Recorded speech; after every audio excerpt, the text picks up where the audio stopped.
নমস্কার, আমি ডাক্তার ময়ূরী ভট্টাচার্য, এই হোমিওপ্যাথিক কনসালটেন্ট।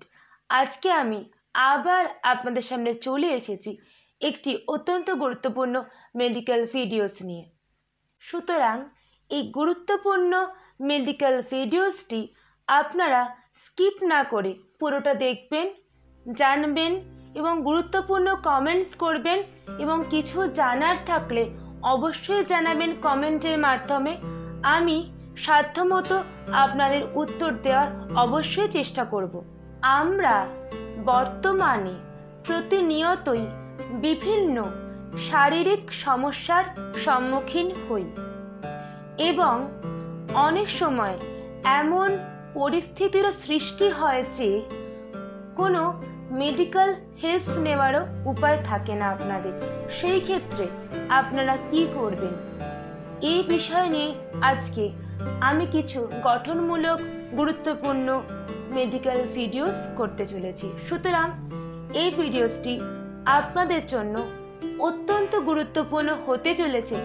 এই কারণে আজকে আমি এমন একটি এমার্জেন্সি কন্ডিশন অর্থাৎ এমার্জেন্সি মেডিকেল কন্ডিশনস নিয়ে কথা বলবো, যেটা জানার ফলে আপনাদের অত্যন্ত উপকার হবে। এই কারণে যে যখন আপনারা কোনো ডক্টর হাতের কাছে পাবেন না, সেই সময় আপনারা নিজেরাই কীভাবে চটজলদি সেই রোগের সাথে মোকাবিলা করবেন সেই সংক্রান্তই আমি কিছু তথ্য দেব। এছাড়াও এই ডিজিজ ভিত্তিকও কিছু আলোচনা থাকবে এবং তার হোমিওপ্যাথিক ট্রিটমেন্ট সম্বন্ধে আলোচনা থাকবে। সুতরাং শুনতে থাকুন রোগটি কী, এই বিষয়টা নিয়ে এবার আমি বলতে চলেছি। এবং বলার আগে এই ভিডিওটিকে আপনারা লাইক এবং কমেন্ট করবেন এবং কমেন্টের মাধ্যমে আপনাদের কিছু জানার থাকলে আমাকে অবশ্যই জানাবেন।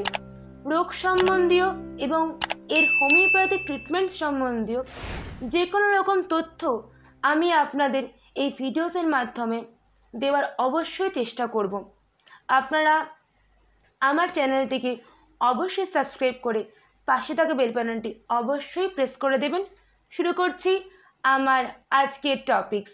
আজকের গুরুত্বপূর্ণ মেডিকেল কন্ডিশনস, যে হঠাৎ করে সুগার ফল মানে ব্লাড সুগার ফল, আপনারা যেটা খুবই কমন কন্ডিশনস হয়ে গিয়েছে। হঠাৎ করে ব্লাড সুগার ফল করলে আপনারা সেই মুহূর্তে কি করবেন, আজকে এই বিষয় নিয়ে আমি ভিডিও করতে চলেছি। শুরু করছি আমার আজকের টপিকস।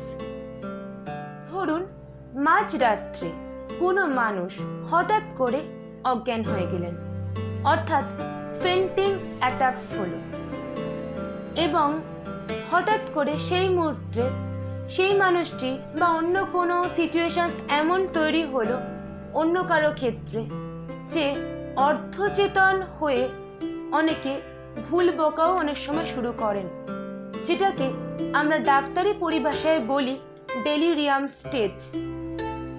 এবং কারো কারো ক্ষেত্রে এমন সিচুয়েশনসেরও সৃষ্টি হয় যে হাত পা ইত্যাদি অবশ পর্যন্ত হয়ে যেতে পারে, অর্থাৎ একটি নাম্বনেস সেন্সেশনসের সৃষ্টি হতে পারে। অনেক সময় বমিও হতে পারে, আবার নাও হতে পারে। এবং জ্ঞান থাকলেও অনেক সময় বা অনেক ক্ষেত্রে চোখের দৃষ্টি স্থির হয়ে গিয়েও কথোপকথনে পেশেন্টের অসুবিধাও পর্যন্ত হতে পারে। এবং পেশেন্টসের এমন বা রোগীর এমন কন্ডিশনসের সৃষ্টি হতে পারে যে পারিপার্শ্বিক অবস্থা সম্পর্কেও তিনি হয়তো নির্বিকার হয়ে যেতে পারেন। সেই ক্ষেত্রে কি করবেন আপনি? অনেক সময় বমিও হতে পারে, আবার নাও হতে পারে। এবং জ্ঞান থাকলেও অনেক সময় বা অনেক ক্ষেত্রে চোখের দৃষ্টি স্থির হয়ে গিয়েও কথোপকথনে পেশেন্টের অসুবিধাও পর্যন্ত হতে পারে। এবং পেশেন্টসের এমন বা রোগীর এমন কন্ডিশনসের সৃষ্টি হতে পারে যে পারিপার্শ্বিক অবস্থা সম্পর্কেও তিনি হয়তো নির্বিকার হয়ে যেতে পারেন। সেই ক্ষেত্রে কি করবেন আপনি? এই সমস্ত ক্ষেত্রে প্রথমেই আপনারা কি ভাবতে পারেন? নাম্বার 1, হয়তো ব্লাড সুগার ফল করেছে বা রক্ত শর্করা নেমে গেছে, নাম্বার 1। নাম্বার 2 হচ্ছে সোডিয়াম পটাশিয়াম নেমে গেছে, অর্থাৎ আমরা যেটাকে ডাক্তারি পরিভাষায় বলি ইলেকট্রোলাইট ইমব্যালেন্স, এই সমস্যার সম্মুখীন হচ্ছেন। বা আবার অনেকে এরকম ভাবেন যে হয়তো ব্রেন স্ট্রোক বা হার্ট অ্যাটাকের মতো কোনো সিমটম হচ্ছে। এই সমস্ত বা এই ধরনের কোনো মেডিকেল ক্লিনিক্যাল কন্ডিশনসের সৃষ্টি হলে, ধরুন ওই মুহূর্তে আপনার হাতের কাছে বিপি মেশিন, গ্লুকোমিটার আর অক্সিমিটার ইত্যাদি কোনো যন্ত্রই নেই। গ্লুকোমিটার হচ্ছে ব্লাড সুগার মাপার যন্ত্র, আর অক্সিমিটার হচ্ছে অক্সিজেন স্যাচুরেশন মাপার যন্ত্র, যেটা আমাদের কোভিডের সময় অত্যন্ত কাজে লেগেছে বা করোনাকালীন সিচুয়েশনসে। তো এই ধরনের কোনো মেশিনসে আপনাদের কাছে নেই, সেই মুহূর্তে আপনারা কী করবেন সেইটা নিয়ে আমি কিছুটা ডিসকাস করছি। এই সমস্ত ক্ষেত্রে 1 গ্লাস খাবার জল নেবেন এবং তার মধ্যে আপনারা 3 চামচ চিনি মিশিয়ে নেবেন এবং আস্তে আস্তে পেশেন্টকে চামচ দিয়ে ওই জলটা বা চিনির জল বা সুগার সলিউশন যেটা আমরা বলি সেটাকে পেশেন্টকে খাইয়ে দেবেন। আস্তে আস্তে খাওয়াতে হবে চামচ দিয়ে। মেনশন করছি এই কারণে যে একবারে কিন্তু খাওয়ানো যায় না, চামচ দিয়ে খাওয়াতে হবে আস্তে আস্তে। দেখবেন এইভাবে কিন্তু অনেকটাই সেই পেশেন্ট কিন্তু সুস্থ বোধ করেন বা অনেকটাই ভালো হন। কিন্তু এরপরেও যদি আরো অনেক ভাইরাস কিন্তু থেকেই যায়, সেই কারণে অবশ্যই ডাক্তারের সাথে বা হাসপাতালে যোগাযোগ করতে হবে। যদি এই চিনির জল বা সুগার সলিউশন খাবার পরেই পেশেন্ট সুস্থ বোধ করেন, তবে সেই ক্ষেত্রে আপনাকে বুঝতে হবে যেটা হয়েছিল সেটা হচ্ছে হাইপোগ্লাইসেমিক শক, অর্থাৎ বাংলা ভাষায় বলতে গেলে ব্লাড সুগার ফল করেছিল। আজ আমার এই মেডিকেল ভিডিওসে আমি হাইপোগ্লাইসেমিয়া কি, হাইপারগ্লাইসেমিয়াই বা কি এবং হাইপোগ্লাইসেমিক শক সেটাই বা কি, হঠাৎ করে ব্লাড সুগার ফল করে যাওয়া, ব্লাড সুগার বেড়ে যাওয়া, ডায়াবেটিস মেলাইটাস, এই সমস্ত বিষয়কে খুব সংক্ষেপে আমি ছোট করে আলোচনা করার চেষ্টা করেছি। এবং এই সমস্ত ক্ষেত্রে বা ডায়াবেটিস মেলাইটাস স্পেশালি আমি বলবো এই ক্ষেত্রে হোমিওপ্যাথি ট্রিটমেন্ট কি আছে সেই বিষয় নিয়েও আমি একটু আলোকপাত করার চেষ্টা করছি এই মেডিকেল ভিডিওসটির মাধ্যমে। অবশ্যই আপনারা মন দিয়ে গুরুত্ব দিয়ে ভিডিওটি শুনবেন। আশা করি আপনারা অবশ্যই উপকৃত হবেন এই মেডিকেল ভিডিওসটি শোনার পর। এবারে আসুন এই রক্ত শর্করা বা ব্লাড সুগার, এই রক্ত শর্করার কার্য, বিপাক এবং অবিপাকীয় আর অবিপাকীয় কিছু সমস্যা নিয়ে আলোচনা করি খুব সংক্ষেপে। শুনতে থাকুন। আমাদের শরীরকে চালনা করতে শক্তির দরকার এবং এই শক্তি আসে কোথা থেকে? খাদ্য থেকে। এবং আমাদের শরীরের প্রত্যেকটি কোষে এই শক্তির যোগান দেয় কার্বোহাইড্রেট, প্রোটিন এবং ফ্যাট জড়িত সমস্ত খাদ্যই। কিন্তু এখানেও একটি গুরুত্বপূর্ণ কথা যেটা না বললেই নয়, সেটি হচ্ছে আমাদের শরীরের সব থেকে গুরুত্বপূর্ণ অর্গান বা অঙ্গ হলো ব্রেন বা আমাদের মস্তিষ্ক। এবং আরেকটি শরীরের গুরুত্বপূর্ণ অংশ যেটি হলো সবচেয়ে গুরুত্বপূর্ণ, যে রক্তের লোহিত রক্তকণিকা বা আরবিসি বা রেড ব্লাড সেল বা এরিথ্রোসাইটস যাই বলুন না কেন, সেই পার্টিকুলার সেইটুকু বা সেই অর্গ্যানস, এই দুটোর জন্য অবশ্যই কিন্তু দরকার গ্লুকোজ, কার্বোহাইড্রেট বা শর্করা গ্লুকোজ আসে খাবার থেকে এবং এটি গ্লাইকোজেন হিসাবে সঞ্চিত থাকে লিভারে।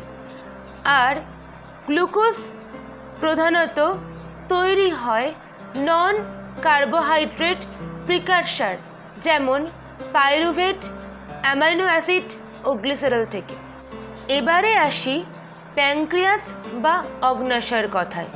প্যানক্রিয়াস বা অগ্ন্যাশয় হলো একটি মিক্সড গ্ল্যান্ড বা মিশ্র গ্রন্থি বলা যেতে পারে এবং এখানে অগ্ন্যাশয় রস বা প্যানক্রিয়াটিক জুসের মাধ্যমে উৎসেচক বা এনজাইম যেমন বিপাকক্রিয়ায় সাহায্য করে বা মেটাবলিজমে সাহায্য করে, তেমনি ইনসুলিন ও গ্লুকাগন কিন্তু অন্তঃক্ষরণের মাধ্যমে রক্ত শর্করাকেও নিয়ন্ত্রণ করে।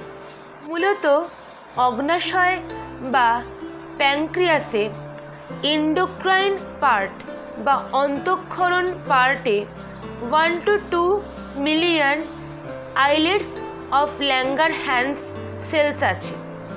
এর মধ্যে বিটা সেল থাকে 60%।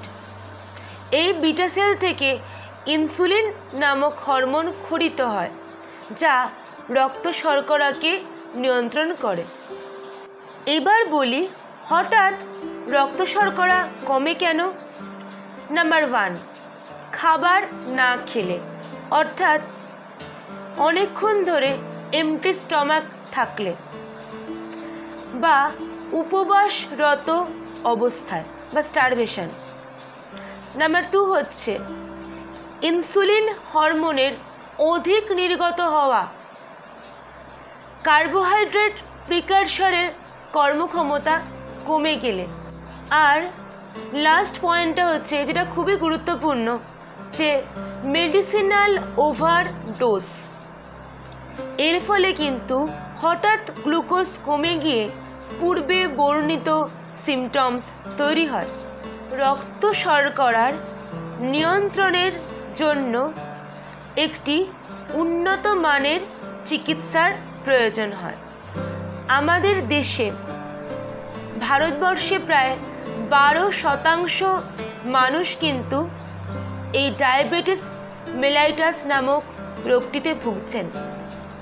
আর এই রক্ত শর্করার নিয়ন্ত্রণের চিকিৎসা ক্ষেত্রে কিভাবে স্থায়ী উপকার মানুষ পেতে পারেন তা নিয়ে বিজ্ঞানীরা প্রতিনিয়ত প্রয়াস চালাচ্ছেন।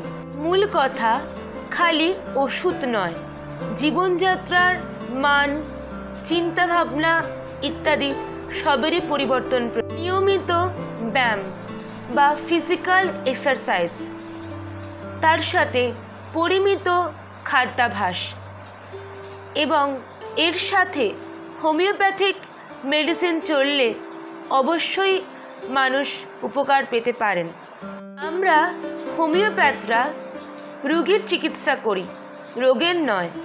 সুতরাং সিমটম সিমিলারিটি মেলেই কিন্তু ওষুধ নির্বাচন করা জরুরি। তবুও যে সমস্ত মেডিসিনগুলি কার্যকরী ভূমিকা নেয় সেগুলি হলো, প্রথমেই আমি এই ডায়াবেটিস মেলাইটাসের ক্ষেত্রে কিছু মাদার টিংচার্সের কথা বলবো। নাম্বার 1 হচ্ছে সিওনেথাস মাদার। নাম্বার 2 হচ্ছে কেফালান্ড্রা ইন্ডিকা মাদার। নাম্বার 3 হচ্ছে সিজেজিয়াম জাম্বোলেনাম মাদার। আর নাম্বার 4 হচ্ছে হেলোনিয়াস ডিওকা মাদার। এই মাদার টিংচার্সগুলি ঠিকমতো নির্বাচন করে অবশ্যই এক্ষেত্রে ডাক্তারের পরামর্শ কিন্তু নিতেই হবে এবং এই মাদার টিংচার্সগুলি ঠিকমতো নির্বাচন করে 10 ফোঁটা করে দিনে 2 বার খাবার আগে হাফ কাপ জলের সাথে মিশিয়ে খেলে অসম্ভব ভালো উপকার দেয়। এবারে আরও কিছু হোমিওপ্যাথিক মেডিসিনসের কথা আমি বলছি। নাম্বার 1 হচ্ছে লেসিথিনাম 30। নাম্বার 2 হচ্ছে গ্লিসারিনাম 30। নাম্বার 3 হচ্ছে ইউরেনিয়াম নাইট 30। নাম্বার 4 হচ্ছে আইরিস ফার্সিকুলার 6। নাম্বার 5 হচ্ছে অ্যাসিটিক অ্যাসিড 30।